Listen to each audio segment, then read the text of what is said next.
Well, welcome to the Sophia audience. I am very, very pleased today to be joined by my friend and colleague, David Ottlinger. David, it's traditional to do introductions, so why don't you introduce yourself first? I'll introduce myself second, and then we can get started. My name's David Ottlinger. I've been a contributor to the Electric Agora since its inception, and I'm on a break from studying philosophy at Georgia State University. Before that, I did my undergrad in philosophy at the University of Chicago, and here we sit. University of Chicago. So should I infer from that you are a Straussian, or should I not infer that? Those days are long past. Yeah, your Straussian days are past. Maybe Chicago Straussian days are past. Too. Oh, really? So there are no more. Is that a dead letter over there? There's no Alan Bloom acolytes running around? Yeah, no. Well, I'm really very fortunate because one of the things that Bob Wright and I talked about was maybe doing some dialogues where we just really introduce the audience to some of the major figures in the history of philosophy, especially some of the ones that are a bit inaccessible. And I'm tremendously fortunate that you actually know something about Kant. What I know about Kant can be fit into about a paragraph. I know enough Kant to be able to sort of fit him into a story, but I found Kant always to be tremendously opaque. I'll leave aside the ethics, which I teach regularly, of course, as part of intro, and I'll leave out the aesthetics, the critique of judgment, which is actually itself a pretty brutal book, but because I do aesthetics as one of my main areas, I had to sort of learn that. But we're going to talk about the critique of pure reason, which is the big one, the really important one. And fortunately, David knows quite a bit about this, and so he's a perfect person to educate the audience as well as me. So, David, how did you think you'd like to? We talked about how we might do this. How did you want to start today? Well, I think we ought to just put Kant in a little brief historical context. So. You were talking about the kind of dime store history of philosophy that everybody who's sort of taught intro philosophy does. And where Kant generally fits into that is the beginning of early modern history. We had some people called empiricists who thought that knowledge started with the senses. And tried to establish their philosophical project based on introspection and empirical knowledge. And then there are people called rationalists who tried to have some kind of intellectual insight into the way the world is, the metaphysical structure of the world that was more or less a priori in the way we have sort of mathematical knowledge. We can have metaphysical knowledge in the world. And of course, the two trifectas, the empiricists are Hume, Locke, and Berkeley, and then or Berkeley, excuse me, and the rationalists are Leibniz, Spinoza, and Descartes. And then Kant comes along, and somehow he wants to try to put them together. Why? What's he reacting to? Is it skepticism? Is he trying to solve the skeptical problems?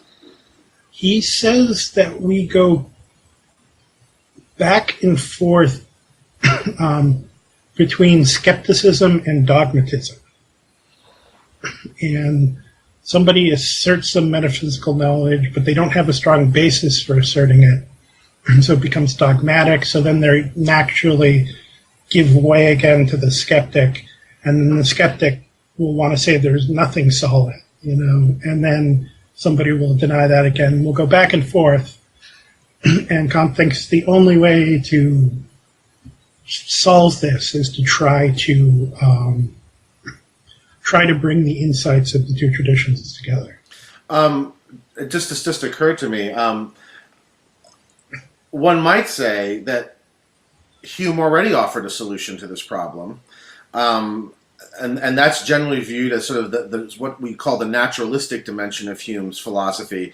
So Hume gets to these sort of very radically skeptical conclusions, and makes a kind of a decision that, or comes to the sort of further conclusion that this is the point at which philosophical investigation has to end, and all we can really do, we can't really rationalize our beliefs and our knowledge anymore. At this point, we can only describe what we do from a sort of a naturalistic scientific perspective. Did Kant reject that solution, or do you think he wasn't even aware of that solution, that he read Hume as a traditional skeptic? Oh, that's a good question. I'm not even sure how distinct they are, because that's interesting. He would sort of, Kant's occasionally, he deeply reverent of Hume, but he occasionally expresses impatience with him, and I think he would definitely say that there's, that would not count as a solution. If that's even being proposed as a solution, that would not count. Right. Once he has very strong instincts. Some things just seem really right to him, and something about the metaphysical project seems really right to him. Right. He's very loath to give that up. Okay, so this is where he stands in Enlightenment philosophy. This is who he's reacting to, what he's reacting to. Do you want to talk maybe a little bit about what are the works that are relevant to this particular project? Because we know he also worked in ethics and he worked in aesthetics and other areas.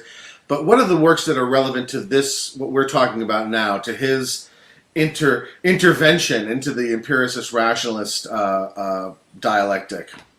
Well, particularly, there's a guy who wrote, well, actually, this will be good just to say, in case people want to learn more about this, is Sebastian Gardner. Gardner, I hope, something close to that. He wrote a handbook to the Critique of Pure Reason, and he wrote that the two heroes of the critique are Hume and Leibniz, and that's a good way to think about it. So when he's thinking about rationalists, he's usually thinking about Leibniz, and when he's thinking about empiricists, he's usually thinking about Hume. Sometimes about Locke, usually about Hume. And so the inquiry concerning principles of the understanding, he probably did not read the Treatise of Human Nature. People argue about that. Happy to say that's well over my head or above my pay grade, or I don't have to try to answer it. Right. And then, of course, for Leibniz's Discourse of Metaphysics and Monadology. But also, it's worth saying, in his we're talking about more grand scheme, but in his more immediate surroundings, the Germany in which he's working is dominated by this neo-Leibnizian metaphysical speculation. So it's very rationalist, very heavily indebted to Kant, heavily indebted to Leibniz. So he's actually sticking his neck out. Right. And are the key texts, the key Kantian texts are, of course, the Critique of Pure Reason, which we're going to talk about. And then would the other one be the Prolegomena to any future metaphysics? Yes. I'm sorry, I must have misunderstood. No, that's actually what you just did was good, even though that's not what I asked, but we needed that. So what are the key Kantian texts? Yeah. So, well, it's worth saying this is the real kind of dividing point in the Kantian corpus. Everything before the first critique is generally fairly derisively, the pre-critical Kant. It's pretty widely agreed that most references you see writings about it is just kind of tracing the evolution of his thought. I don't think almost anyone sees anything really exciting philosophically in the pre-critical works. But 1781, the Critique of Pure Reason appears, and it's not an instant success. It's greeted with a certain amount of confusion. Some people said, what is this? Some people said, well, we know all this already. This is just Leibniz again. And there's a particular review, the Garva Thader review, which it was a negative review that was then badly edited to seem more negative, which made Kant furious. And he immediately wrote I don't have it here, it's a little tiny book. This is the Critique of Pure Reason. Right. Not a tiny book. Not a tiny book.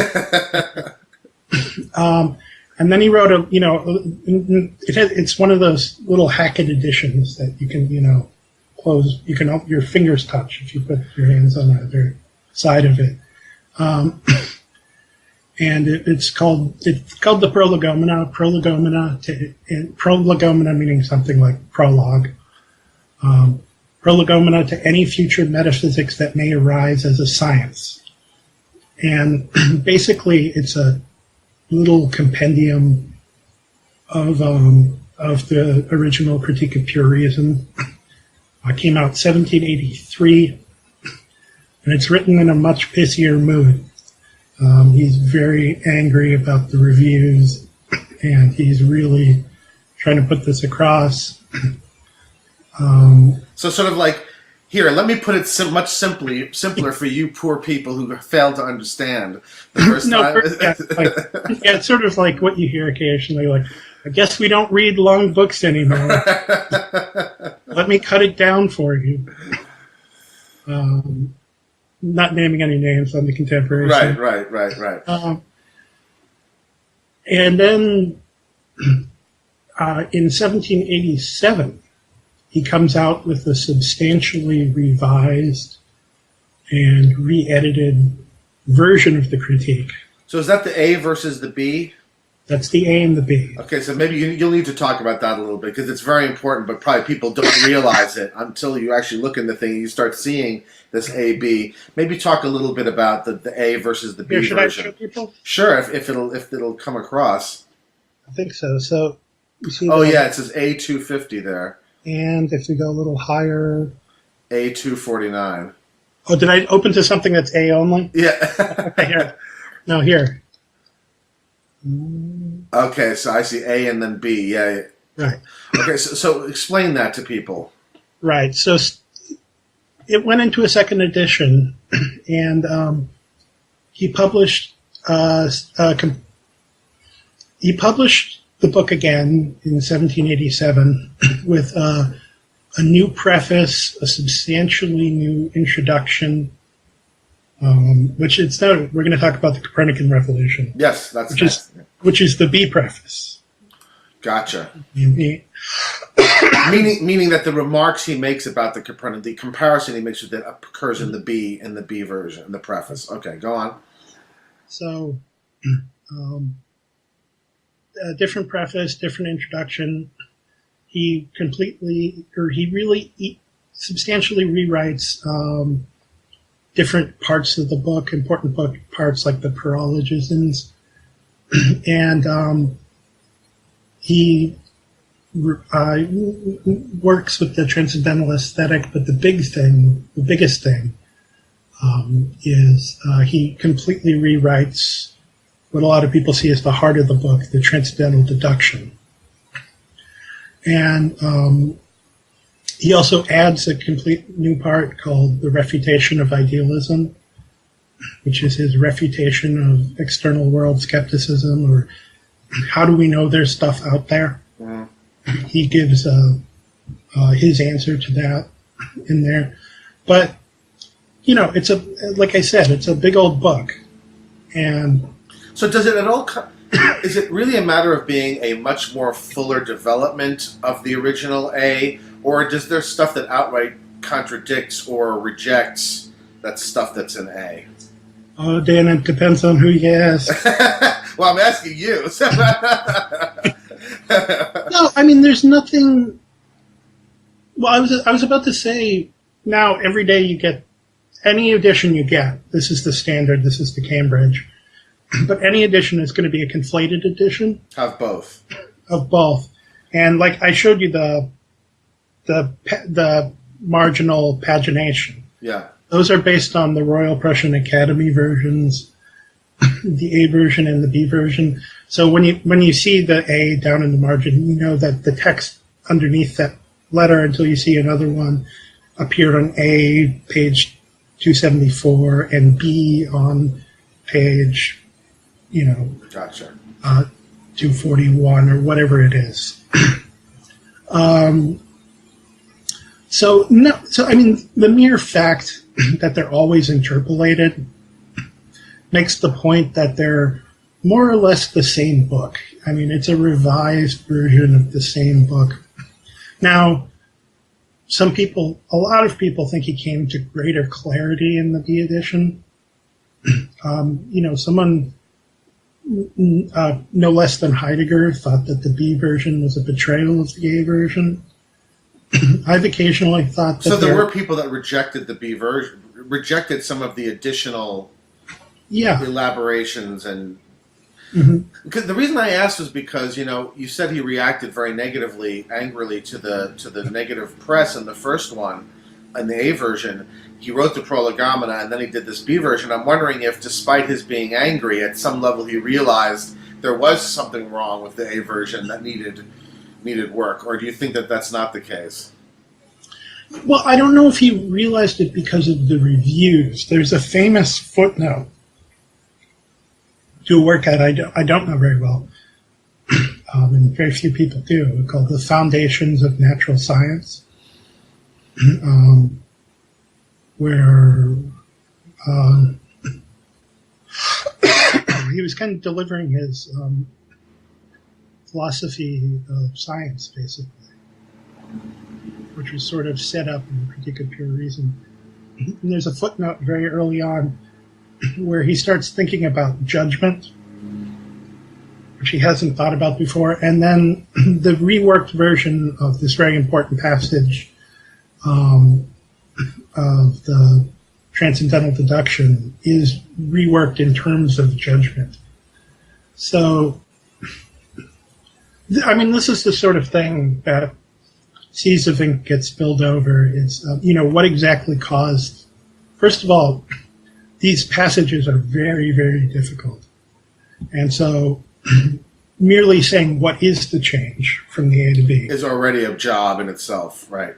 Huge job. So to start figuring out why he made the changes and whether he was reacting to, I'll only ask because there's a similar, at least superficially similar story that Hume released the treatise, and the treatise did very poorly, and I don't know whether he was angry or not, but he released the Enquiry as a sort of an effort to remedy maybe obscurities that were in the treatise.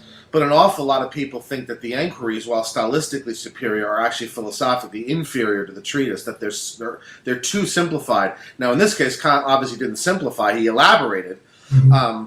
But I was just wondering whether he did so. He did it because he realized that in some sense the critics were right. There was a problem with the A version, either that things weren't explained well enough, or that they were explained obscurely. That's the only reason I asked. It's not. I mean, you mentioned this. You mentioned this before. It's interesting because Hume famously said that the master passion of his life was a desire for literary fame, and obviously he was 26 when the treatise, if I remember correctly. Yeah, which is shocking in itself, right? Makes me feel very inadequate, right? And but maybe being so young, he thought he could somehow get literary fame writing a book like the treatise, but realized you don't. Right. But then he wrote the really elegantly written, much shorter Enquiries. Kant never wanted literary fame. He never wrote any. In fact, you've read the third critique, so he gets even more turgid. Yes. No, there's no sense of a loss of rigor between the A and B. He's not dumbing it down for anybody. Gotcha. There's sometimes people feel that way about the Prolegomena, which is not friendly, but it is supposed to be more digestible. It's shorter. More digestible. Yeah. Okay, so let's maybe move on now. I think we have a good enough framework and background that people won't feel like the critique is just being dropped on them from the sky. So let's now get into the first critique, aka the Critique of Pure Reason. And you wanted to start with this analogy with the Copernican revolution, which I agree is really important. If we get it right, people will really have an intuitive sense of what the whole thing is about. So why don't you talk about that a little bit? Yeah, it's a natural starting point, I think. There's he's talking about Copernicus, and you and I were talking about it. Copernicus wasn't exactly new stuff, but he was closer to it, and much closer to it than we are today. Right. So there was still, people talk about Descartes wrote the Meditations right after people were really getting used to the idea that the Earth goes around the sun, and there's a sense of shock, and if we can get that wrong, how can we get anything right? Right, of course. And I think there's still a lingering sense like that in Kant. And he says, and he has the usual science envy of philosophers in those periods. He wants his philosophy to be scientific. He's very bashful about the fact that philosophy has not produced the kind of unanimity and reliability of some of the sciences. Yeah. Although he may have been a little naive about the sciences, if we want to talk about that. But he looked at this revolution and he said, what we need is a revolution to finally stop fiddling around and going round and around to the same points and having the same arguments over and over again in different forms. We need to have this kind of revolution in philosophy. And he says the exact same thing Hume said. It's like, you may think it's not coming, but everyone thought that about physics until Newton showed up. And now I'm going to show you the new tone. I'm going to be Newton for philosophy. Right. And he said, Copernicus started by thinking, we have all these problems, we can't chart the stars appropriately. Maybe we should stop thinking we're the ones who are standing still and the stars are moving, and start think the stars are standing still and we are moving. And Kant thinks we need something similar, but the shift, instead of going from the Earth moving to from the stars moving, it's now, before we've always assumed that our cognition conforms to objects, we now need to take this revolutionary step and say, objects conform to our cognition. Okay, but I get that immediately, but maybe we could say, just elaborate that a little bit. So, we're talking about our knowledge of the world, right? Right, yes. So, I know certain things about this object, this cup, right? What's the old view, or the view that's getting us into trouble is the view that my knowledge of this is a matter of my mind and somehow producing a picture that corresponds to what this thing actually is, right? Okay. Right. So here, can you pull it frame? Okay, so there, I'm going to call it white. I'm going to call it sort of, what would you, thimble shaped? Yeah, why not? Right. And shiny. Right. And you're touching it, so you can probably tell if it's warm. So the old way of thinking was, there is a warm, thimble-shaped, white, shiny object, and then it causes us to have thimble-shaped, shiny, white, warm cognition. Right? And that's what knowledge. That's what knowledge is. And that's what knowledge is like. There are those things out in the world, and they're a certain way in the world, and then they cause us to have cognitions, and they cause our cognitions to be a certain way. Okay. Now he thinks, well, this is going to be obscure, right? But he thinks the object is going to conform to our cognition. So those qualities you just talked about, its shape, its color, its the way it feels and stuff, he's going to switch it around and say, that's the object conforming to us. Yes. Not us conforming to the object. Now, go ahead. Well, I think sort of natural thing, I hope the audience is thinking, like, isn't that insane? Right. Right. That's stupid. Right. How could it count as knowledge? It would just our experience of life would be a mass hallucination.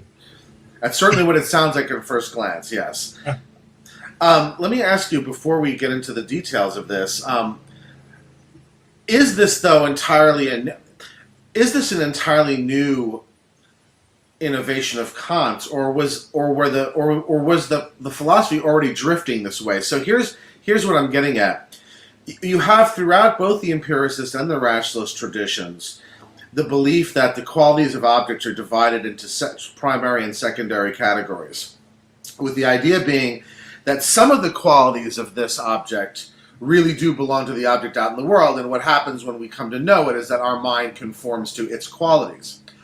But there are also qualities of the object, the so-called secondary qualities, which don't belong to the object in the world, but which are furnished by our minds, right, and by the kinds of sense apparatus that we have.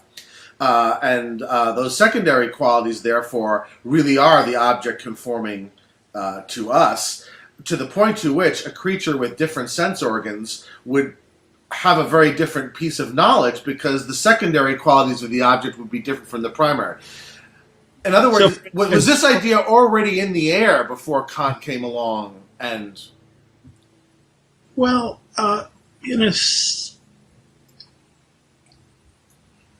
in asking about, does this idea have kind of precedent? Yeah, I guess that's what I'm asking, yeah.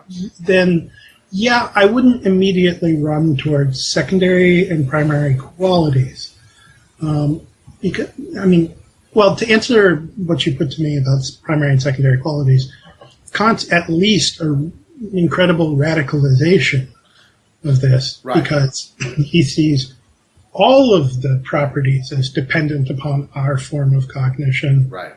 And maybe we'll have to talk about this in quite a bit later into the conversation, but maybe he thinks the object itself is something that we produce. Not just the qualities of the object, but the object itself, yeah. Object that instantiates us. Yeah. Objects, yeah. Yeah. So it's at least a real radicalization, but there's a different way in which I'm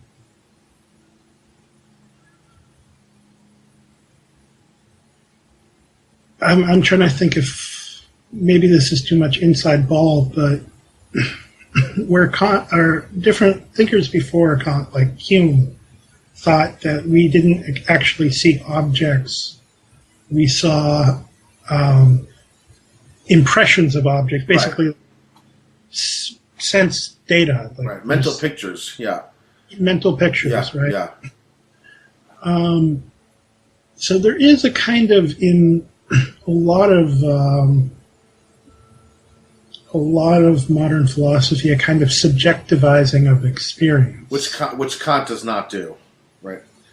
Well, no, Kant faces, I think what's really unique and valuable about Kant is he faces down this paradox and what's difficult and about it, but what's potentially insightful about it.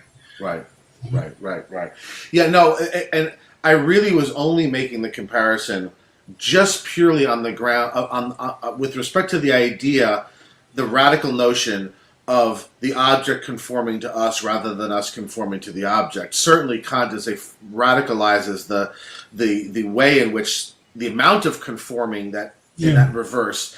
But part of the reason why the Locke's and the Descartes think that what we perceive as a mental object is a mental picture is precisely because this has both primary and secondary qualities, right? Mm-hmm. We know intellectually that it really only has primary qualities, but the thing we're perceiving has both.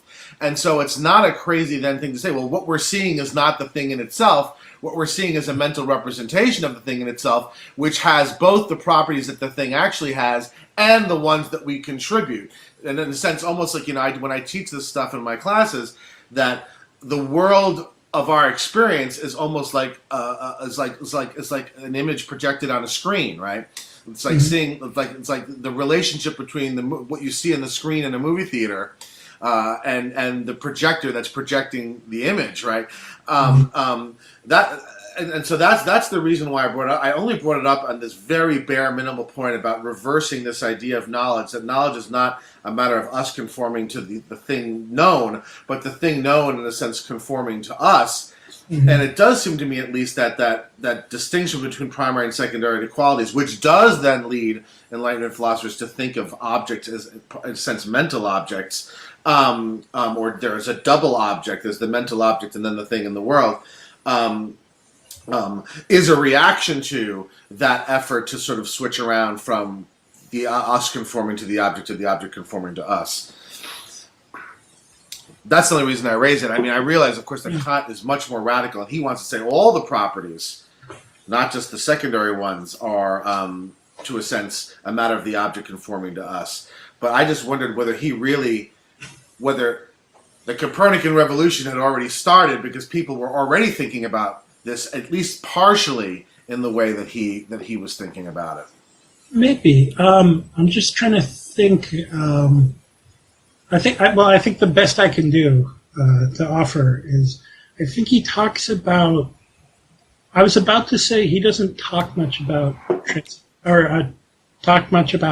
secondary and primary qualities, but I believe he does in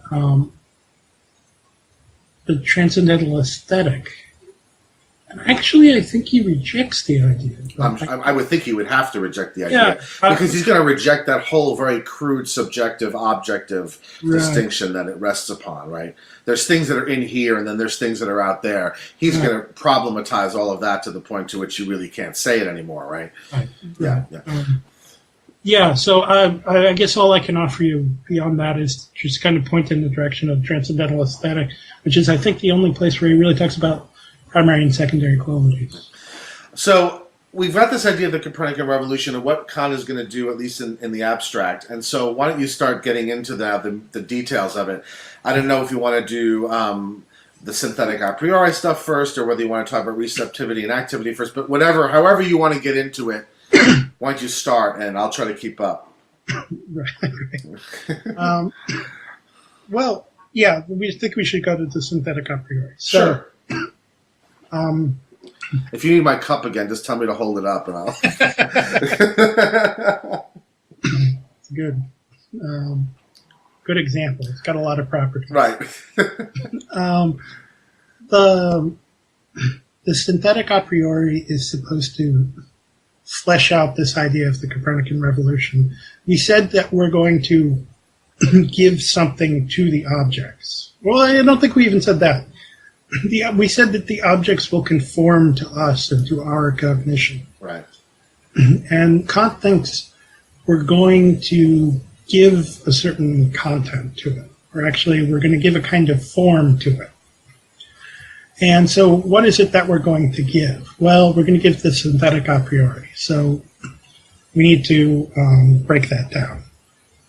So there's a little Punnett square going on here of a priori and a posteriori, synthetic and analytic. A priori and a posteriori are pretty easy, even though they sound more menacing.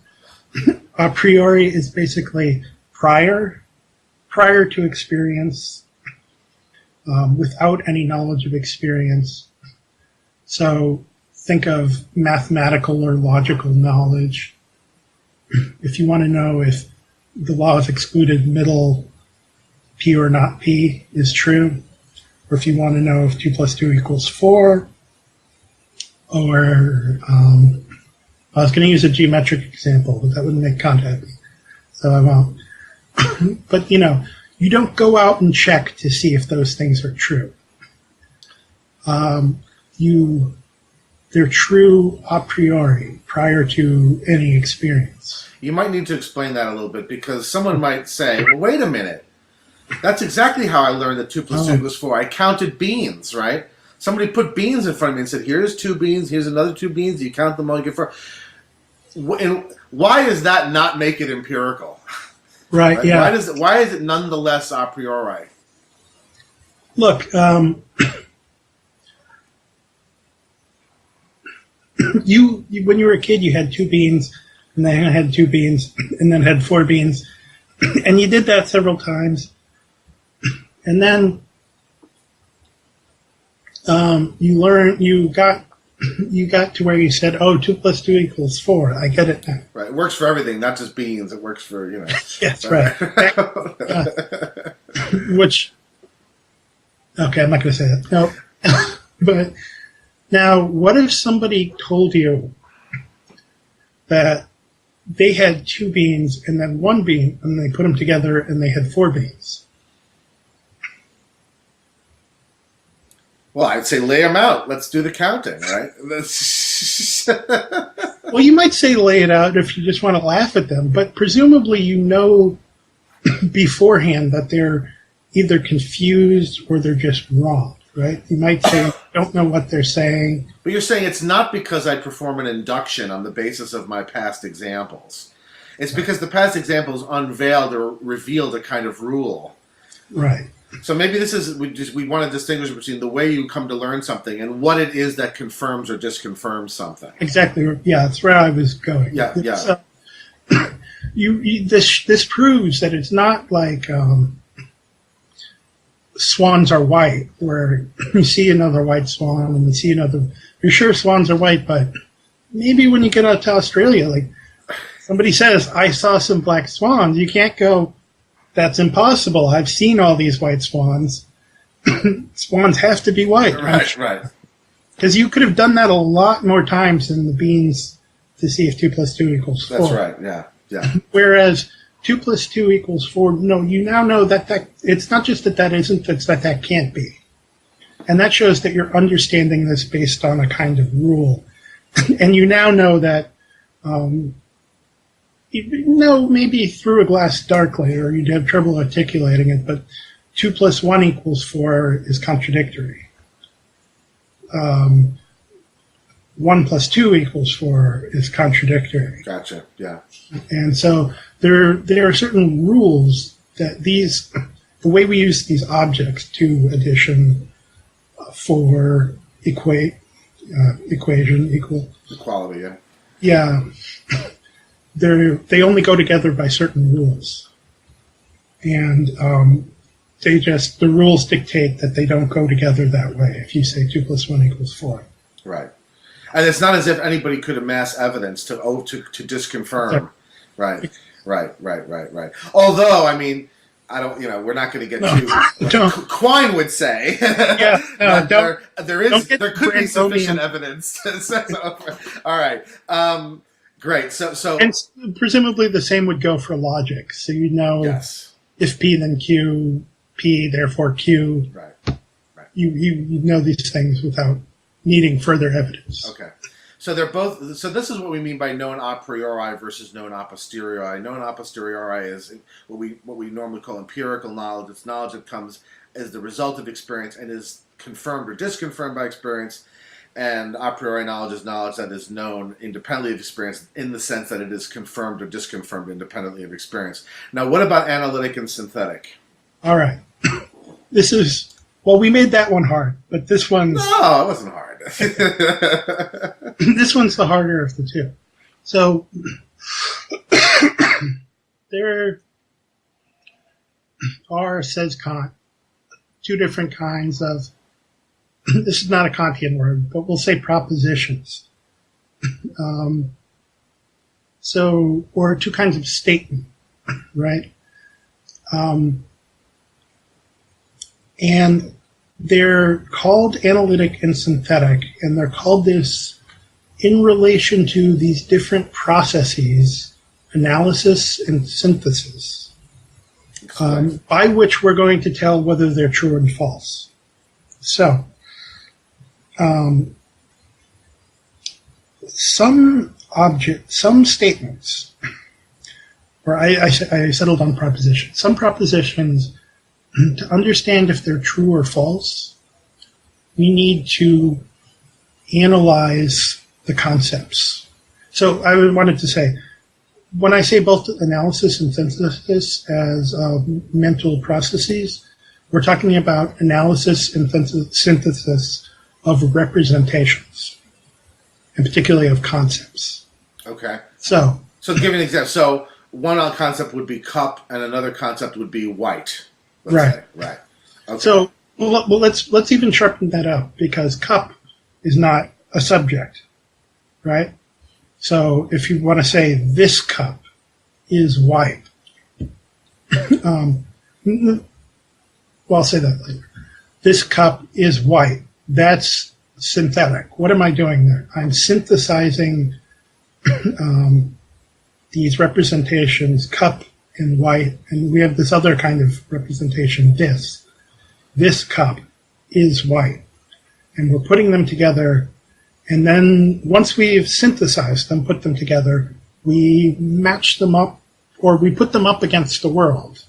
And we say, well, there's the cup.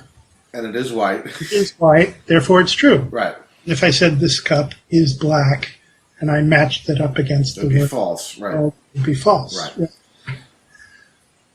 Some statements are, so with a statement like this cup is white, or all cups are white, or some cups are white, I put them together and then I match them against the world, right? Synthesis meaning you put two pieces together to create a piece that has both pieces in it, right? You have both pieces, which right. it'll become a little clearer when we talk about analysis. Right. But both in the sense that they're distinct. Right. And that'll become clearer. Right. But we put them together and then we match them up. So all such propositions where if we want to know whether it's true or false, we have to put them together and match them up against the world, we're going to call those synthetic propositions. Gotcha. Then we have analytic propositions. Bachelors are unmarried. I hate to do it. But yes, I was also going to say all bachelors are unmarried. So,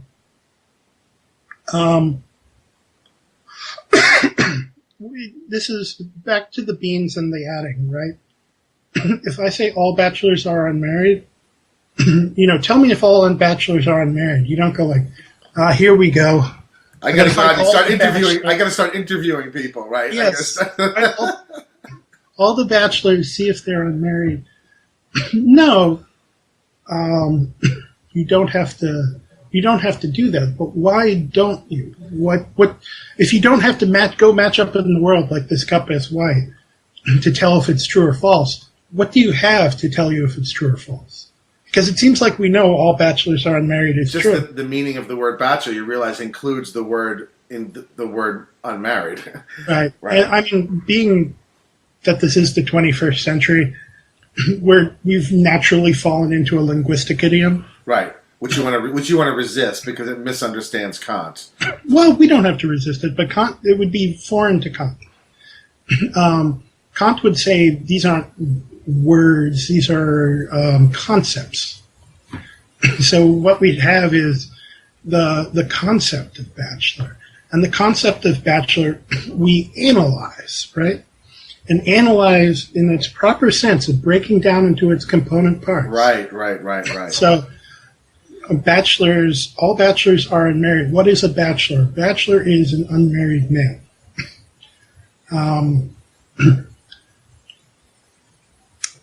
So we're looking inside bachelor now. We have all bachelors are unmarried, and then we looked inside and we said bachelors are unmarried males. So it's like the thing that we joined together. It's already It's already in the subject. Right.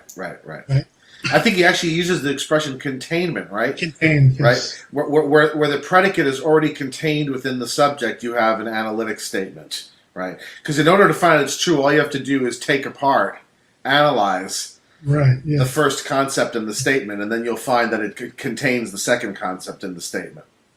Or it contains the contradiction, as in all bachelors are married. Right. Right. That's to be analytically false. Right. It's always the thing that's going to contradict it is already inside. Yeah. So back earlier to my promissory note, when I said synthesis, we're putting it together, and Dan said two different things, both. Yeah, two different things, two distinct representations, right? a representation that's not contained in the other. Right.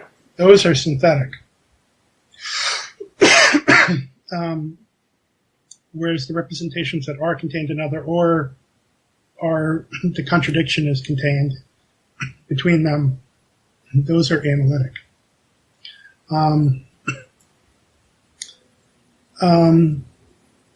Should we just stop to say, because it seems silly. Well, let me first say this. So notice the psychological idiom here is we're talking about concepts and their functions, and we're talking about these two, analysis and synthesis, which he thinks of as psychological functions. There's psychological operations that we can perform upon these concepts that we have, right? Yeah. It's actually better to use proposition than statement, because a proposition could be seen as a mentally entertained sort of string of concepts, right? Right. Yeah. Or even thought would, have a certain... Yeah. And there's, I don't know much about it. I haven't read her book, but Patricia Kitcher, has a whole book talking about this in light of modern cognitive psychology. And I forget what it's called. It's like the action space. Well, if you can find it later, we can. We always put a whole bunch of links on these dialogues. Sure. So one thing I'll do is I'll email you, privately after we're done, and I'll say, hey, send me whatever links you can think of for the stuff. And so if you can hunt some of these things down, you can link to it either on Amazon or Goodreads or something if there's a summary. So I think actually your presentation of this sort of distinction is very clear.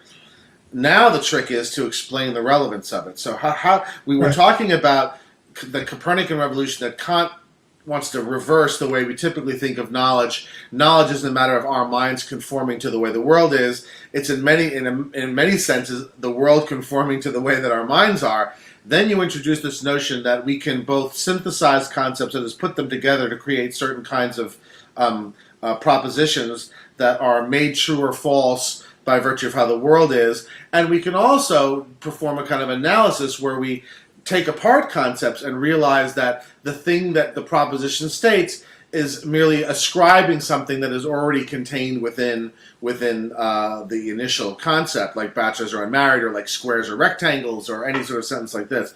How do these now fit together to get us to the next part, right? So right. Well, I need the other part too. Which okay. Is the a priori. I'm sorry. Yes. Yeah. Right. So the a priori was the stuff that we know it is true by following the rules, by prior to any experience, and the a posteriori is the empirical stuff, the stuff we know only after we only know whether it's true or false after we've had the experience.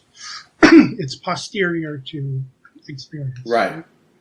So put these together into a Punnett square: synthetic, analytic, a priori, a posteriori. So we're going to combine, make all the possible combinations. So the analytic, a priori, analytic just kind of is a priori. So, right. That's the only way you know these things, because you don't look to the world, you look to the actual internal content of the concept. Right. So synthetic are, analytic a priori, good. We understand that. Right. Analytic a posteriori doesn't really make any sense. No. We can exercise for the reader, try to think of one. Doesn't really make sense. Synthetic a posteriori. Right. Easy, right? Right. Swans are white. Yeah, right. Squirrels are furry. Right. Right. Yeah, and also like the cup and the direct experiential knowledge where and it's in some ways the easiest words because it's you match the representation up to the reality sort of right in the here and now. Right. So that's all good. Then we got one square left. Synthetic and a priori. So go back to what we mean by synthetic. So this is maybe another dimension of the synthetic analytic distinction I didn't quite hit on. But the synthetic, if you say all bachelors are unmarried, you're not saying anything more about bachelors than when you just said all bachelors. If you know what a bachelor is, you already know this, and so you're not learning. Right. There's nothing new being conveyed by this. So Kant generally thinks they don't have, well, he thinks they have a kind of content, but they don't have any content about the world. He actually thinks this is quite, this will interest you, I think, because it's very important to the philosophy of language that came later, is for Kant, because of this, because the concepts themselves are what make them analytic statements true or false. Analytic statements are about concepts. They're not about the world. Because Kant thinks whatever makes them true or false, that has to be what they're about. And so the synthetic a posteriori is about the world. If you say that cup is white, it's nothing. It's not about the concept cup. Right.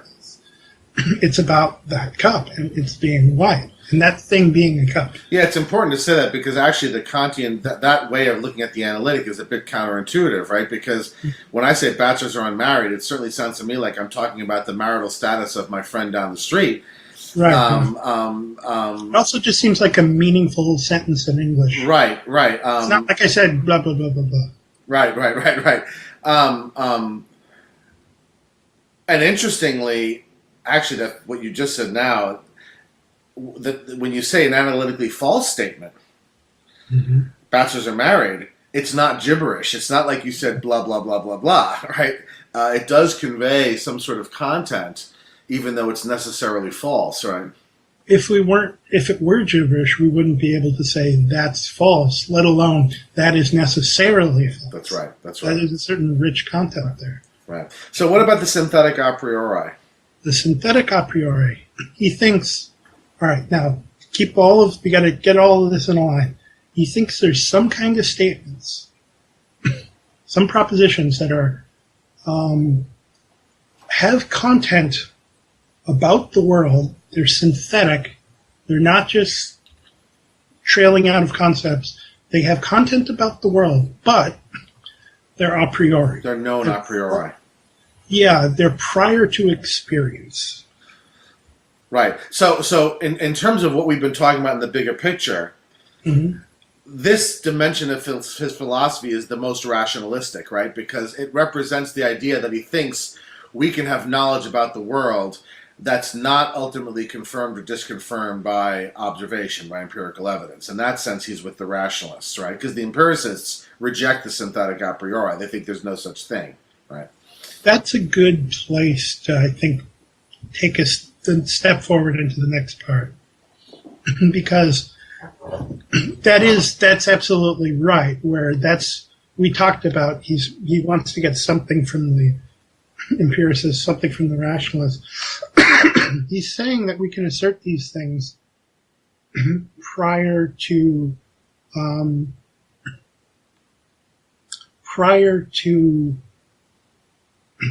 experience, but he says that, I'm not sure if that last sentence made sense. Sorry. He wants to say that we can make these statements prior to experience, but he also says, I don't want to be dogmatic. I don't want to just assert these things. I want to have a basis for asserting them. Right. An account, a justification for... Justification. Right. As opposed to saying they're intuitive or they're foundational or they're basic or whatever. He wants to actually give an account.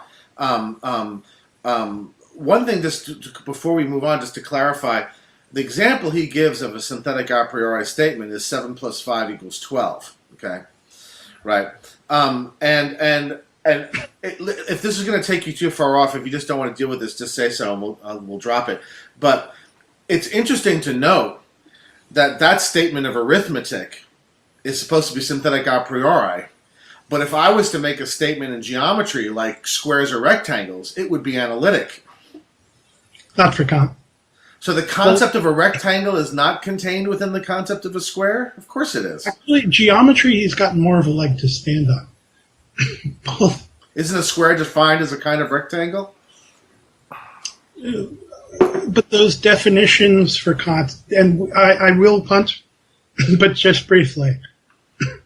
For Kant, all knowledge of math and geometry is based on some knowledge of space and time. Okay, that which is going to come up. Yeah, okay, I gotcha. Okay. And it's a very vexed problem. And by the way, his proof that with geometry is kind of an interesting leg to stand on.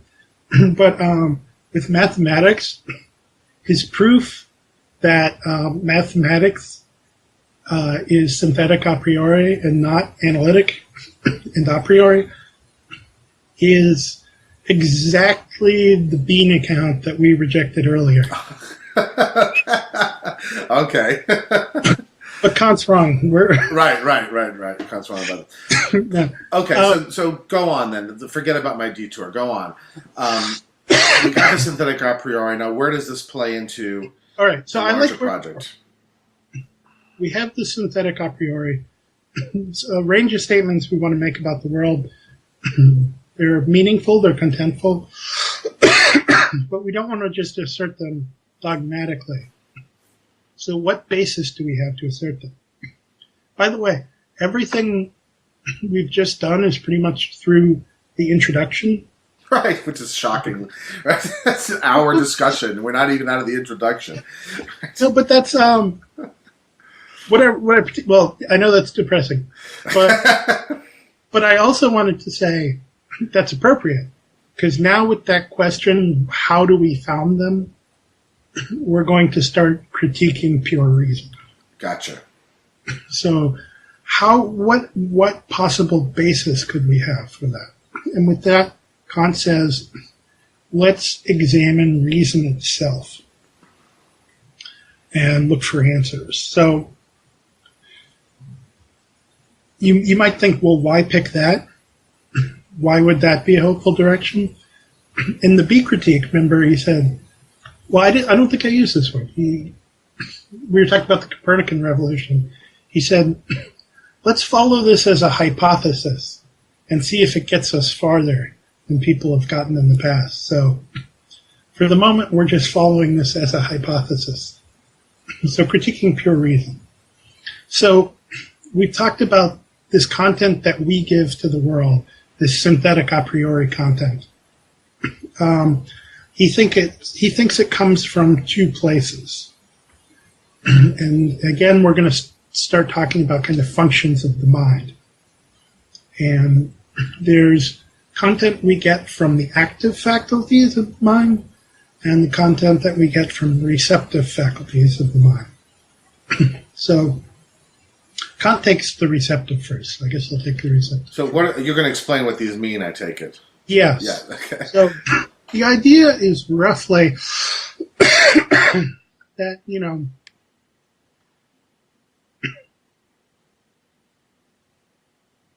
there's a very old idea in philosophy that goes back to at least Aristotle, which is our experiences are sort of partly what we get from the world and partly us acting on what we get from the world.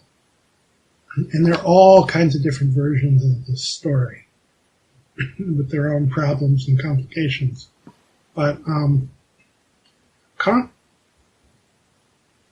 and this is one of those a lot of ink spilled theories, but Kant seems to have something like this in mind, where we just get some things in and then we act on them by the active faculties of the mind.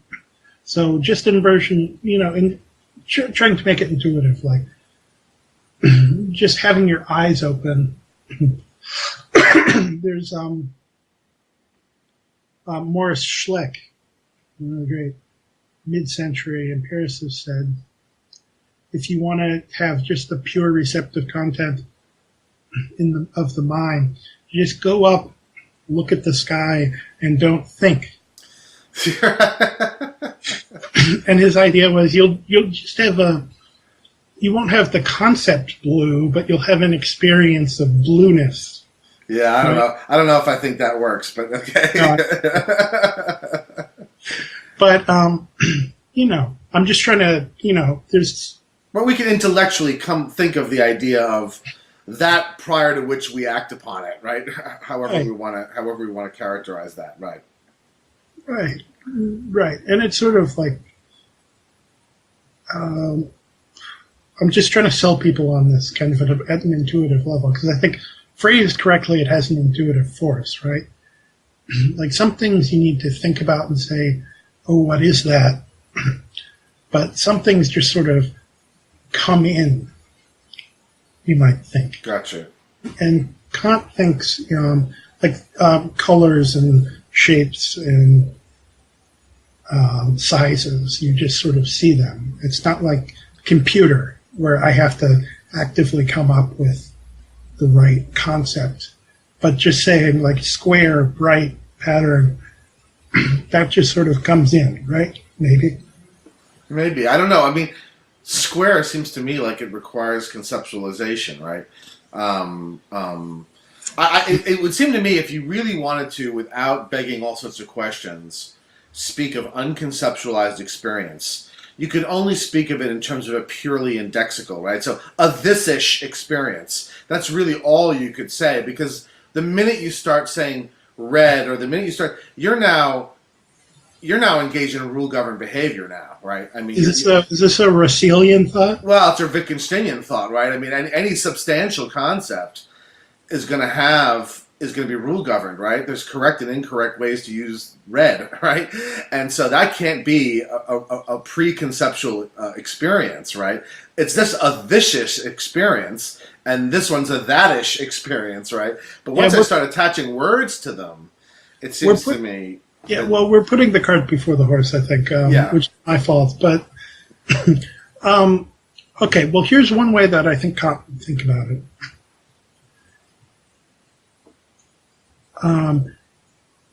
It can't be that our cognition is just all by itself in activity without any input from the world, because then we'd just be spinning our wheels. Right. There's no material to work with. Sort of like Locke's idea that you have to have ideas of sensation before you can have ideas of reflection, because there has to be material upon which to reflect. And so, yes, that's why I said intellectually we can make a sense of unacted upon input. But I don't know that we could ever say anything substantive about it, simply because to do so would be to employ the concepts that are already involve a kind of activity, right? This is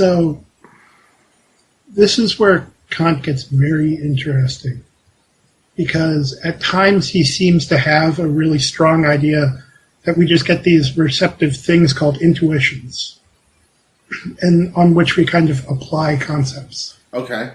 And so I'm looking at a computer, I get a bunch of kind of features. I just get a pure intuition, and then I apply the concept computer. How exactly that works is hard to figure out. Sometimes he talks about there are these two. There's the active quality of the mind, and there's the passive faculty of the mind. And the active faculty is identified with concepts, and the passive quality is identified with intuitions. And he seems to think intuitions, whatever we have, are not concepts. Sometimes that really seems like what he's saying. Other times, it seems he talks about intuitions being synthesized. And being synthesized and given a certain form that seems to be conceptual. So this is one of those areas where this was a big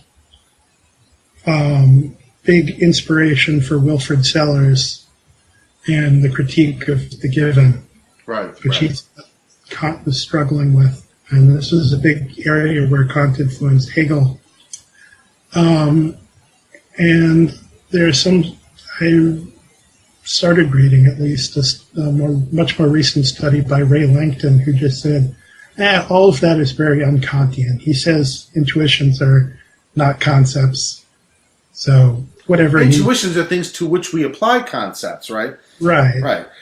And then, right. And so, I mean, probably, if we think of an intuition as sort of the raw, unconceptualized information that comes into the receptive faculty, which then the active faculty operates upon, then the intuitions would be something like what a 20th century positive would call sense data, right? It would be something along those lines.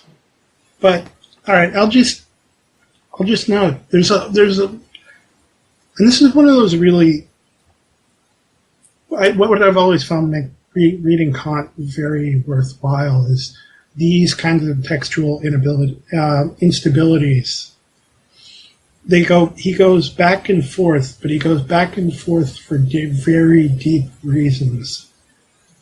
And watching him go back and forth, and the reason he goes back and forth is very informing. But I'm sorry, I got us into a bog. But I was talking about the synthetic a priori, and I said that the active faculties add some content, and the receptive faculties add some content. So hopefully we convinced you that there is a difference between the active and the passive faculties, and then maybe started to unconvince you.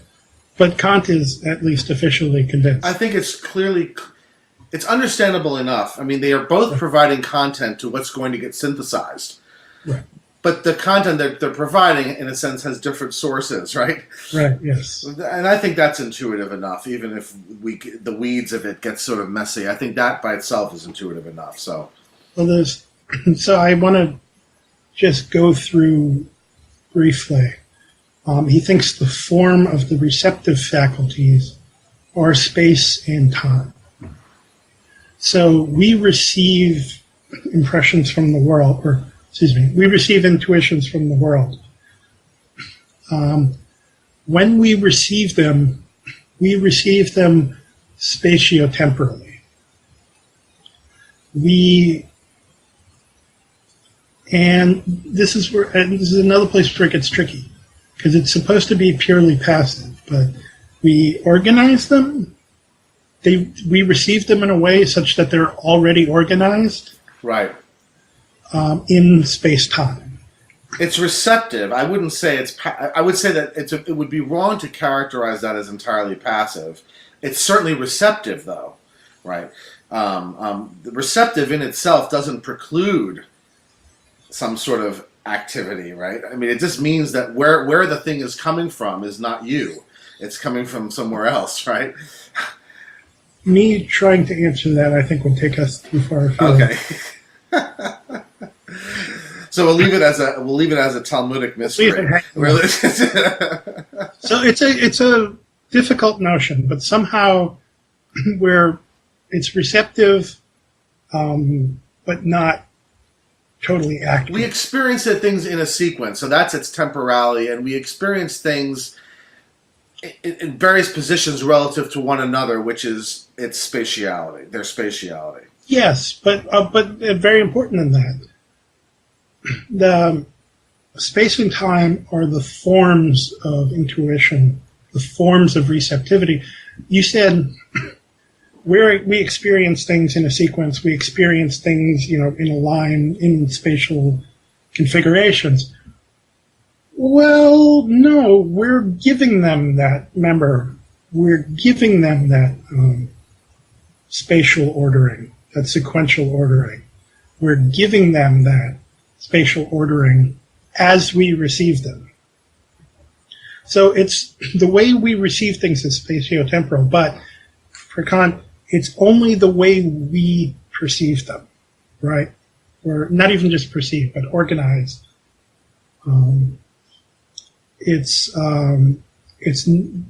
Space and time have no independent existence. Right. Of our form of receptivity. Right. All space and time are ways of organizing experience. Right. And then there's the active faculty, right? And the active faculty also brings, at least seemingly, a kind of content. And these, the content that Kant says they bring come in the form of the pure concepts of the understanding, which he also indifferently calls the categories. Categories is a term from Aristotle, and then he calls them pure concepts of the understanding. Right. And they correspond to sort of very basic features of the world, or very basic features of cognition, like object and property, relations, cause and effect, and now there's a great stop right there, because there's a great one for people who have some, and the Blind Heads audience has a lot of very smart, well-read people in it, and this may connect in a way. Cause and effect is one of the things that Hume is famously skeptical about, and it's precisely because, as an empiricist, he can't get past the fact that the actual causality is never observed. What's observed is one thing happening and then another. And so Hume then suggests, well, we project the causality. In other words, what we actually have empirical warrant for is correlation, right? One thing happening and then another thing happening again and again. But the actual making the thing second thing happen is not anything we have empirical justification for. That's something that comes out of us, right? In a sense, we mistake our sense of expectation for the next event for some actual glue in the world that connects them. And at least at a superficial level, Kant is agreeing with Hume that we provide the causality, but he's not agreeing with Hume in the same way, right? I mean, it's a different way of speaking of our contribution. But here's what's interesting. Kant views this as a way of solving the skeptical problem, whereas Hume would not view it as a way of solving the skeptical problem. If you Hume, if anything, what you have to do is just sort of drop the skeptical problem because, as a pragmatic matter, your mind is always going to glue these things together, and so, in your functioning life, you might as well talk about cause and effect, right? Right. So, right. I mean, this is a problem he gets from Hume. So, the discussion of Hume is in line. The famous Humean example is the billiard balls. Right. One billiard ball hits another billiard ball.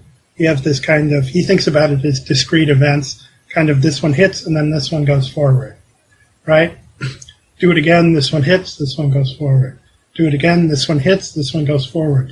So what do we see? We see hits, we see goes forward. Hits, goes forward. We don't see making, right? Yeah, we don't see, where's the cause? What color is it? we just see these two events. Right. And Hume says, well, seeing them as caused is the constant conjunction in the mind. Right. Eventually, it's just the idea of a billiard ball hitting this one and the idea of that one going forward is they're just going to be joined in your mind. When you think of this one, you're going to think of that one. And we mistakenly project that joining in the mind into the world and think that there's some objective thing out there, which is the causality, but that's really just the mind's tendency to connect together these constantly conjoined events. Notice this does a better job at getting to the subjective-objective distinction than we were, I think, before. Yeah. This is more what I had in mind. Yeah.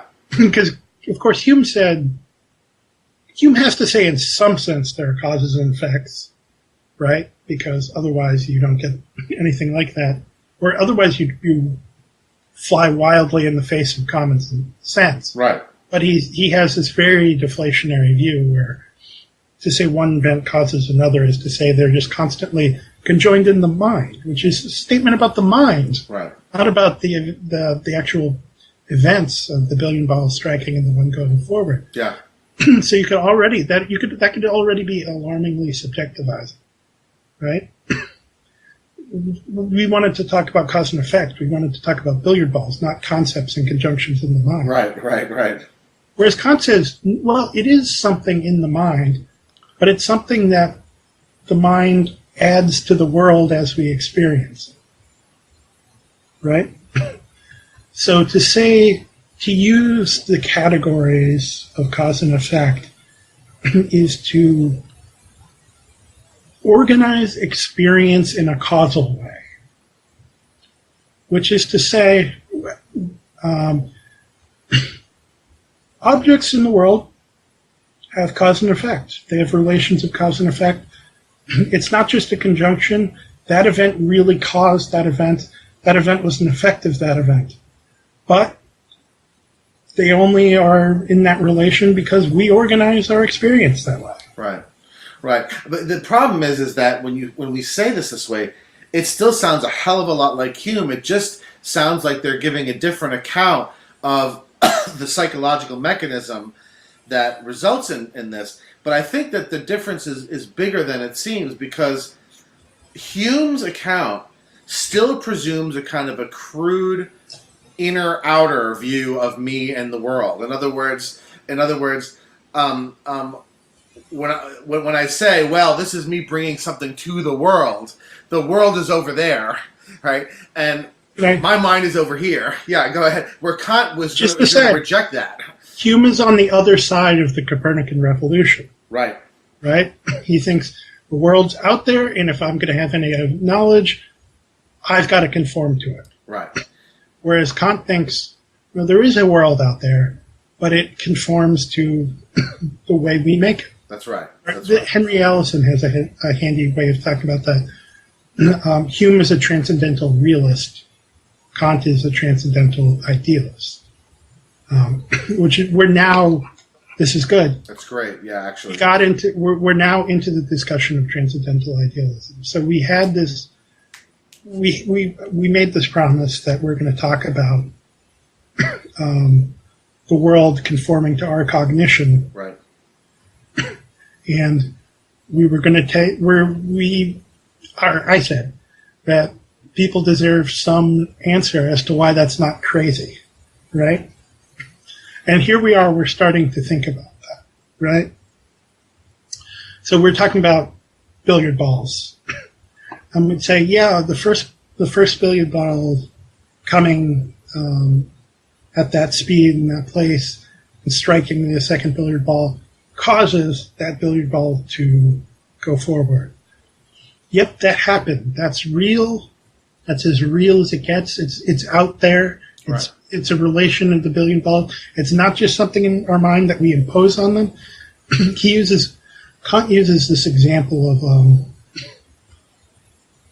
he says that our experience is empirically real but transcendentally ideal.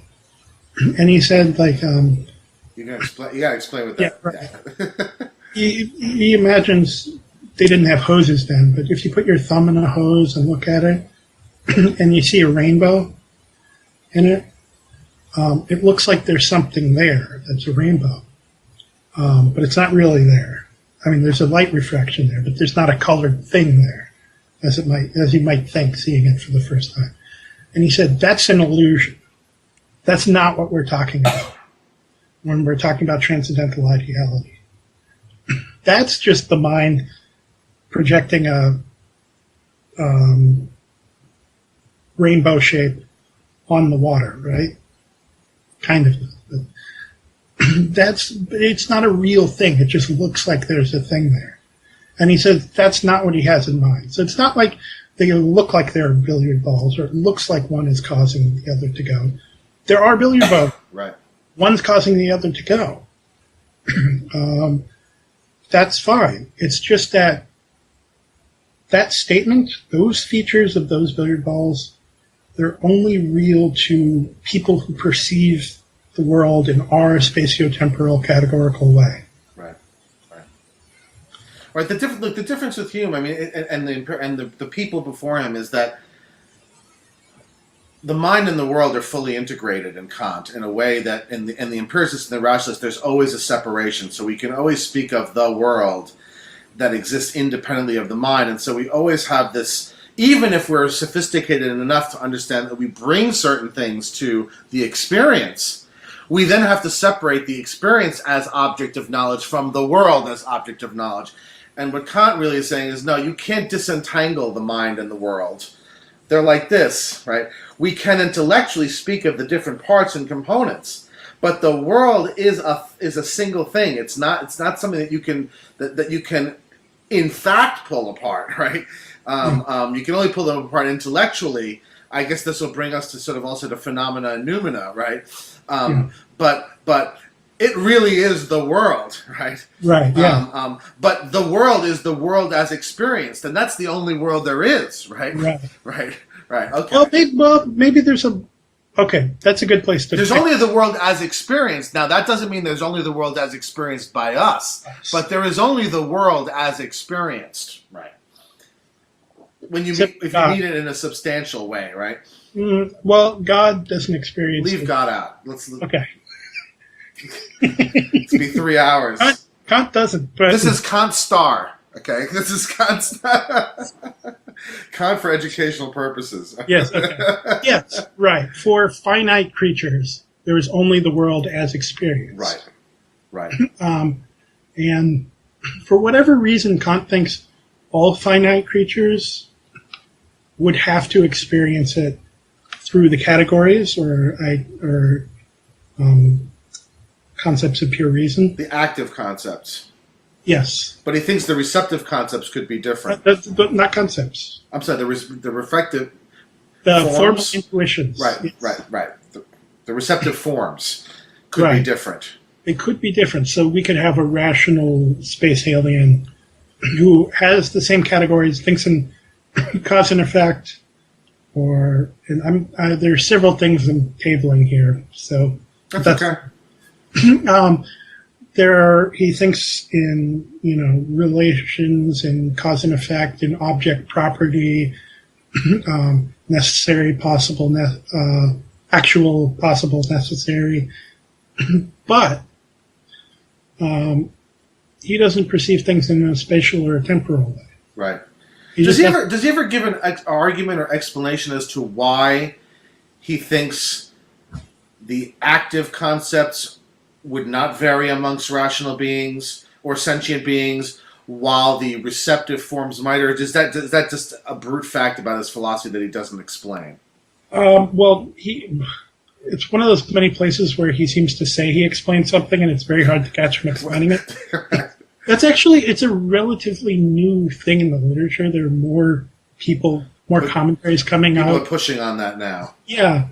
Because a lot of people have just said, I don't know, or he doesn't really come through with that. But now there's a little pushback on that, and I'm not up enough on that to. That's fine. Do much about it.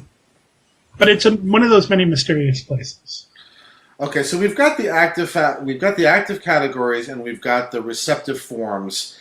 Each of these provides content that we then synthesize into strings of concepts that, in a sense, are propositions about the world. Right. How does phenomena and noumena now fit into this? Right. So, we were talking about with Hume versus Kant, how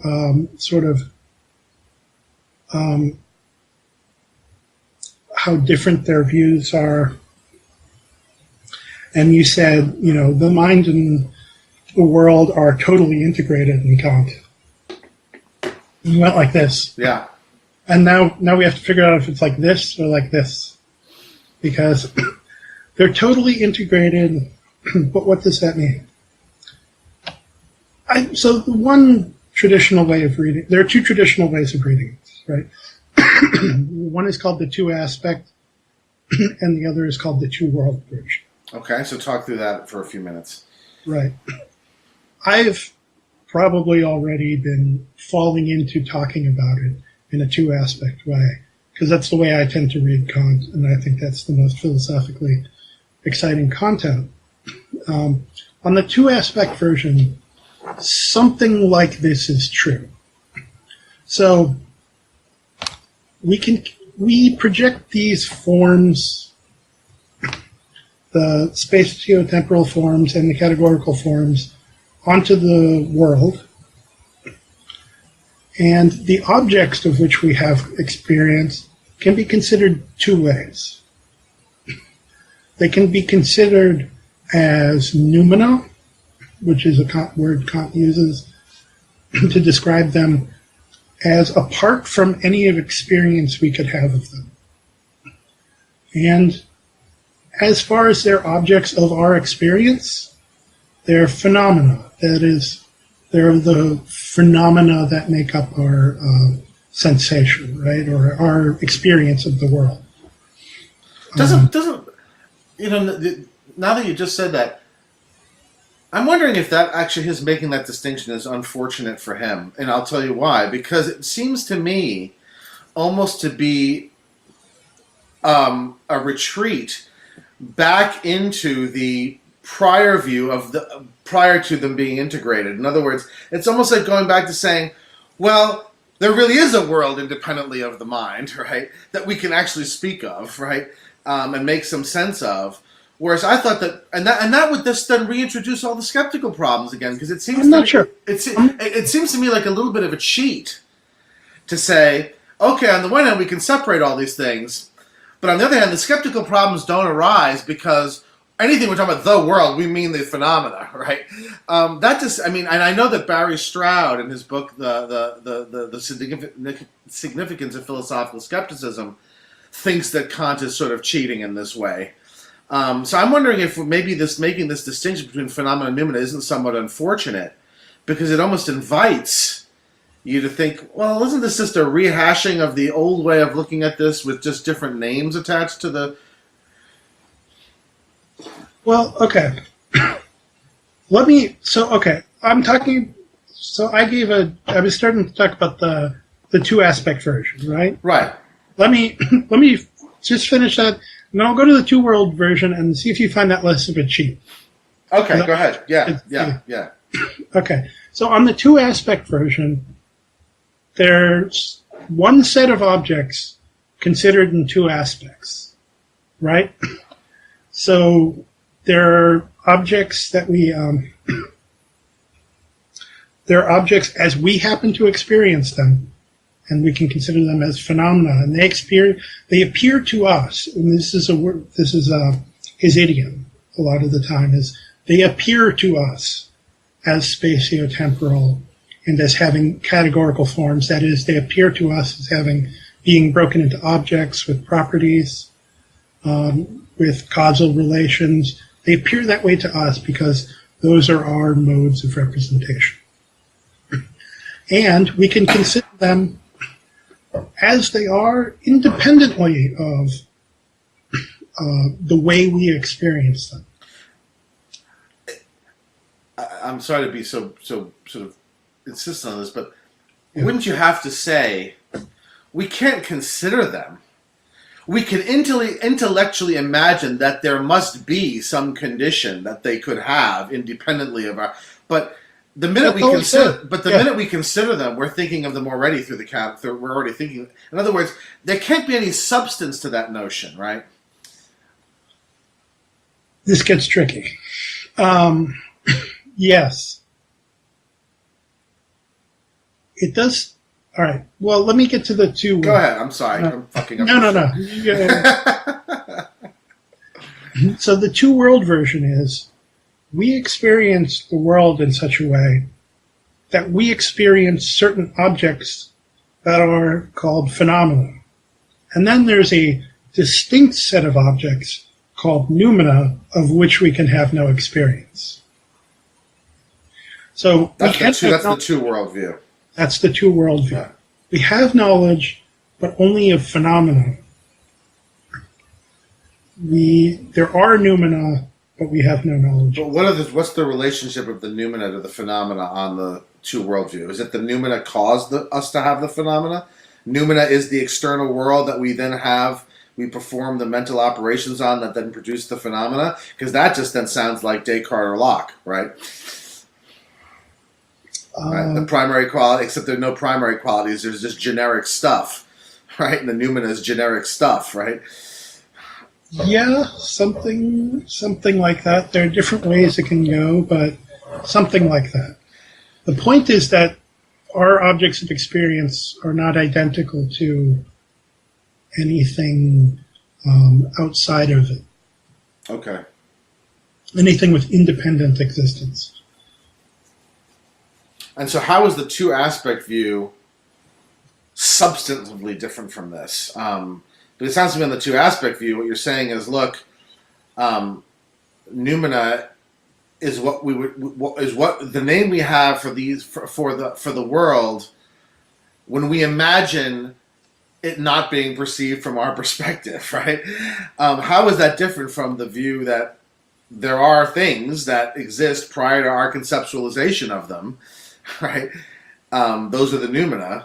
And then depending on the kind of cognitive apparatus you have, they're going to produce different sorts of phenomena. And those phenomena are the objects of knowledge in the tangible sense, in the meaningful sense. Well, crudely put, on the two-aspect view, or version of the two-aspect view, you might think you can get all that there is to get, right? Ah, I see. Yes. Yeah. So, but noumena is purely an intellectual conception, something that you can intellectually imagine because you can sort of subtract things, right, in your mind. But the world is always as experienced in one way or another, right? Right, exactly. Right. So, I like that. Yeah. Here comes the rational alien with non-spatiotemporal organization, and it sees the world one way and we see the world the other way. It's not like either one of us is getting it right or wrong. Right. We're just both constructing it as we happen to construct it. We do it spatiotemporal, they do it some other way, which would be practically incomprehensible to us. Right, I like that. The problem with the two worldview is that it implies that there, at least in principle, could be some way of knowing without applying active and receptive categories. And in a sense, the two-aspect view is denying that, right? It's saying, look, no, I mean, we can intellectually separate the pieces, but the world is always a thing as experienced one way or another, right? It's at least implying that there is a reality out there that we don't have access to. Right. What it would take to get access to that? Be God. Maybe. Yeah. Maybe. But there actually, I referenced Ray Langton before. One thing she does point out that's quite right. Kant pretty clearly believes that there's something noumenal that's in some sense to be gotten and we don't get it. And he thinks that that's, if not lamentable, at least very regrettable. So there's evidence that he holds the two-world view. Oh, if there weren't evidence that he held the two-world view and evidence that he held the two-aspect view, the world would be a much less complicated place. But right. Yeah, it just is that the two look, and so many things are like this. It's just that the two-aspect view may be the best version of it. In other words, if you're going to construct, what's the best version of Kant from what we've got, the two-aspect view is better than the two-world view. That doesn't mean it's the view he held, right? Just like there's two ways of reading the principle of utility. We're not sure which one Mill meant, but whichever one he meant, that doesn't necessarily make it the best version of utilitarianism, right? And so you're saying the two-aspect view is the best version, not necessarily that it's Kant's version. I don't have totally definitive views on this, or else I'd be, I don't know, an academic star or something. But what you said about the utility principle and about the two-aspect two-worldview, the fact that it's the best view doesn't mean that it's the view that he held. Right. A lot of the times you do a lot of violence to these texts if you think, look, there are these two possible interpretations, which is the view that he held. Sometimes he holds, I think sometimes he floats one, sometimes floats... He may not hold it, he may be ambivalent, or he may be vacillating, or he may... Sometimes when he thinks about religion, he starts to sound a little too worldly. When he starts to talk more about human perception, starts to sound a little more two-aspect. Yeah. I think that's very possible. Yeah. He's always doing his best to hold all the plates in the air. He never likes to let anything fall or he has trouble committing. Hume has, there's a certain comfortableness with Hume. Hume raises these tremendously difficult problems. Yeah. But he's so comfortable with the idea of being constrained by his own nature that it doesn't trouble him.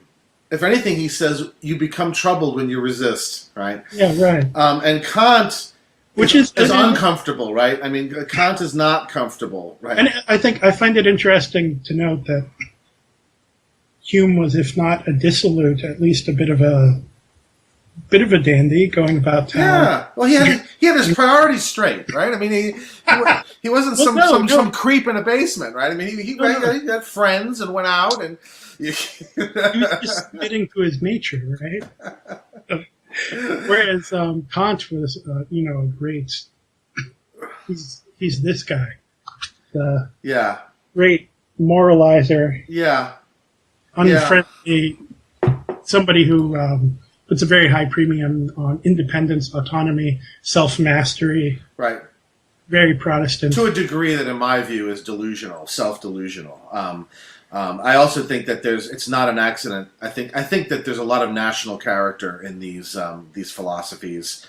This is also, the first period in which philosophy is written in the vernacular rather than in and so the national character really starts to come through. It's not a surprise that you've got a Scotsman with an attitude like Hume's, and you've got a half mental German with views like Kant. But I do think you're talking about Hume bites all kinds of bullets, But comfortably, they're not belt of bullets. Yeah, he's not gritting his teeth, though, right? Kant won't bite any. But Hume bites too many bullets, because there does have to be a way, I think, in which we are also active. We're not merely receptive, kind of causally constrained. Right. Well, Hume does have an account of the way in which we're active. It just may be too limited. Partly because his psychology is very primitive, but I actually think there's a lot of relationship. Once you break past that, between Hume and the later Wittgenstein, which is a much more expansive notion of that kind of activity. And I'll actually link to. There's a book that makes this connection explicitly. P.F. Strawson has a book called Skepticism and Naturalism, which explicitly makes the connection between Hume and the later Wittgenstein with respect to these questions of knowledge and warrant. There's a lot of similarities between stuff that Wittgenstein says in Uncertainty and what Hume says in the treatise, once you cross over from the psychological to the linguistic idiom. Actually, a lot of what they're saying is very similar. Hume wants to say that we're constrained in ways by our nature, whereas, Wittgenstein is saying that we're constrained by the language games that we play, but the constraints function in a similar way. With respect to Kant, maybe the last thing we should talk about, because I think we really did you did a really nice summary of this in a way that's very understandable. How is this supposed to solve the skeptical problems that we started with? So why does this work? Why does this get us out of the hole that at least Descartes was left in with the failure of his project, that Hume might have been left in if you're not satisfied with the naturalistic account? How is Kant supposed to have solved this problem, given the apparatus that you've been describing for the last hour and a half? I was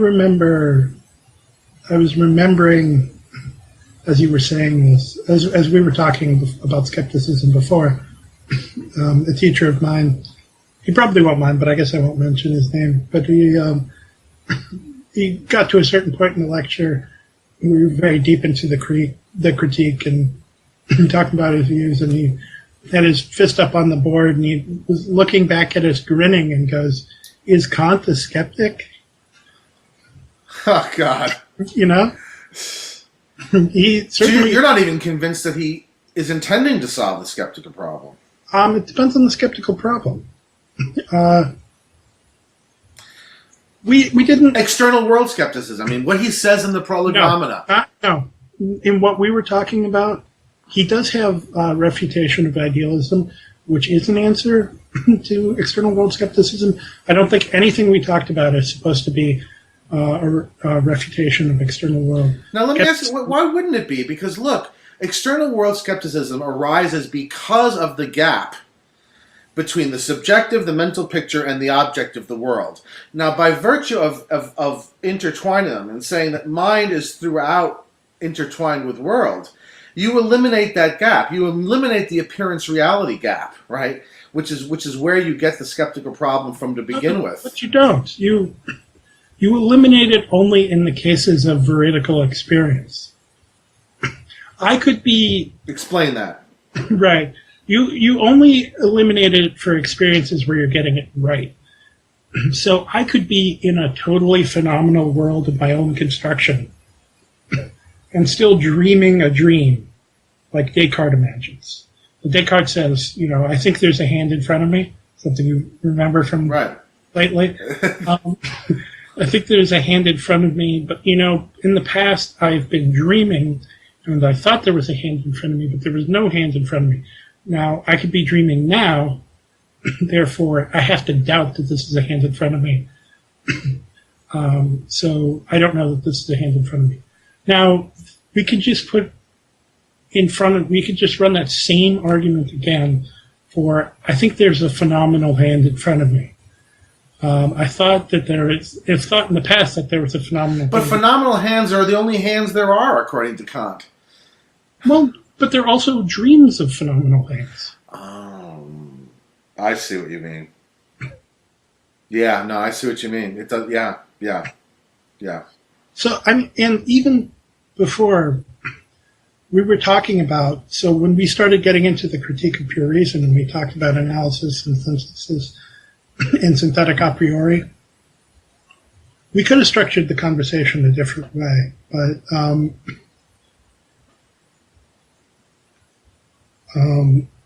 it seemed to me our whole argument presupposed that we get it right some part of the time. Like when I was talking about the rainbow and the hose, right? That's getting it wrong, and he says he assumes we have some experience of getting it wrong, as in contrast to getting it right sometimes empirically with objects in the world, right? And most of the time he talks about science as an achievement. He just assumes that we have knowledge of the world. So it doesn't touch that, but it's not supposed to. So I was thinking the other way we could have constructed it is, he said in this famous letter to Hertz when he first had the idea for the book, we have this problem.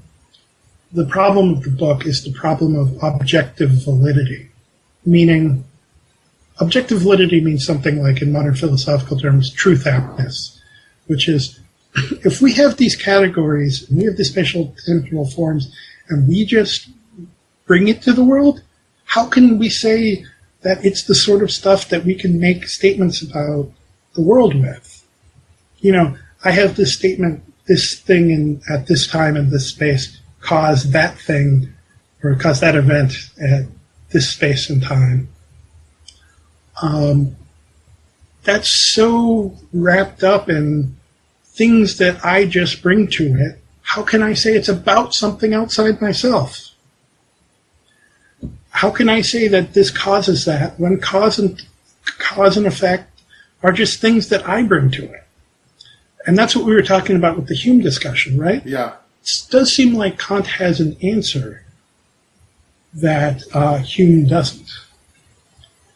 Where Hume just says, you know what, it's just necessary connection in the mind. Cause and effect, it's really not out in the world. Right. And I think, Hume just says, this is my hypothesis. See if the story I can tell based on that is more compelling. And I think it is more compelling because it does have cause and effect in space and time actually involved in the world. Right. And what you said about Descartes, I think there are epistemological problems that go away when you start thinking this way. Right. Yeah. No, it's interesting, and it does. what we've done does address some of the skeptical problems. So it does address Hume's skeptical problem, because one of the things that Kant is going to say is that Hume, in a sense, cuts things up the wrong way when he says, causality is really in here and not in the world. Right. That's assuming a notion of the world, right, that doesn't have our cognition mixed up with it. And what Kant once says, no, there isn't. The world isn't this separate place, right, from your mind. Your mind is sort of an interior room over here, and the world's over there. The world is wrapped up. The world has got the mind in it, right? So it does, to the extent to which there are skeptical problems that arise from this crude subject-object distinction, world-mind distinction that the traditional empiricists and rationalists want to make, it does solve those problems. Yes. But something like the dreaming argument, which doesn't necessarily have to trade upon that subjective objective, although I think maybe in some ways it still does, but that would take way too long to work through, that maybe it doesn't provide a solution to that yet. Notice it solves Hume's problem at the expense, you might think, of saying that the world and mind are mixed up in this way. Yeah. Which is where Barry Stroud thinks, it's not worth it if that's what it's going to Yeah, take. but I actually, I kind of do like that in a sense, because, I then, you mentioned Wilfrid Sellers, maybe we'll do a whole other dialogue on Sellers. But then that then brings us to what Sellers calls the manifest image, right? Right. And then he wants to contrast that with the scientific image. And I think that they're interesting. That Kant, by doing this, provides us with a way of thinking about things that maybe leads to more fruitful dichotomies as opposed to world and mind. Let's put it that way. And leave that as a teaser, maybe for a future. Well, it's good that we got to a place where we can see Kant is doing something fruitful, because I mean. Oh yeah, does anybody not think that? Well, no. I mean, so much of 20th century philosophy is reacting to Kant. I mean, Jesus. I mean, half of Hilary Putnam's work is reacting to Kant. I mean, Nelson Goodman. I mean, all this sort of stuff about conceptual and ontological relativity. I mean, all this stuff. People who are hearing it for the first time. Oh, okay. The problem of synthetic a priori, transcendental idealism, intuition, concept. Yeah. Like, what the hell what does this have to do with me? Well, if you're making up the world in a way, and maybe you could make it up in some different way, it does matter, and it does change how you navigate the world and how you think about it. Yeah, yeah. Did Kant ultimately, just one last thing, now the way you just put that, do we know, or does Kant ever say, does he expect that eventually at some point science is going to show us the way that we actually physiologically do this, that that there are physiological or does this operate purely at the level of a conceptual analysis on his part, or does he expect at some point that this is going to be realized in some sort of science of human psychology or of human nature, the way that Hume did, right? No, I don't think he does. In fact, this probably won't satisfy you. Probably doesn't satisfy me. But he talked about Locke, and he said he derived the categories, but he gave a mere physiological. So he doesn't even think that's a useful thing to have, even if you could Seemingly not. And if it's a science, it's going to be a science that very much resembles Kant's philosophy. Right, because when you start talking about receptive forms and active categories, it's very natural to now think about modular pictures of the brain and the different parts of the brain performing these different functions, and it's very important for people to understand he doesn't mean that at all, right? This is a purely conceptual landscape he's painting, right? I think he doesn't mean that at all. Is there contention about that? Apparently, yes. They're cognitive scientists who are trying to sort of appropriate some of this stuff, and okay. If you know about it, of any such things, we could link to that. I mean, if you know of any essays or well hashed over articles that where people are doing this, we could link to it in the link to it in the link section. Well, we're at an hour and 50 minutes, which is probably about as far as we could push the poor audience. As we know, us insiders, we could do this for probably 4 hours. And if there were drinks involved, it would go even longer, right? But for this format, I think we've pushed it to the limit.